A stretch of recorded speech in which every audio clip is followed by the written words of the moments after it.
তো guys finally আমাৰ Dibrugarh convoy ৰোডৰ ব্ৰিজখন বনি গ'ল। আপোনালোকক প্ৰথমৰ পৰা শেষলৈ দেখাই আছো, বলক ভিডিঅ'টো অলপো স্কিপ নকৰি চাই থাকক।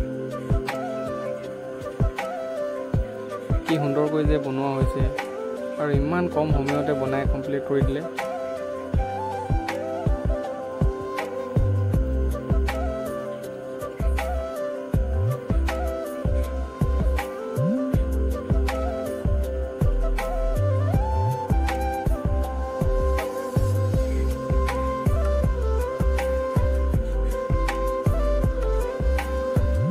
গাইজ ওপৰৰ পৰা ভিউটো অলপ চেক কৰক। এইফালে ছাইডৰ ফালে কি ধুনীয়া ধুনীয়া পেইণ্টিং কৰা আছে চব। পেইণ্টিং কৰাৰ কাৰণটো এইটোৱে, যাতে কোনো পিঠ খেকা থুই পেলাই নিদিয়ে। বহুতে মানুহে তামোল খায়, গুটখা খায়, পিঠ খেকা থুই পেলাই দিয়ে ছাইডৰ ফালে। তো সেইটো কাৰণে পেইণ্টিংটো ধুনীয়াকৈ কৰি দিয়া হৈছে আৰু সকলোৱে বুজি পাবই লাগে পিঠ খেকা পেলাব লাগে নে নালাগে।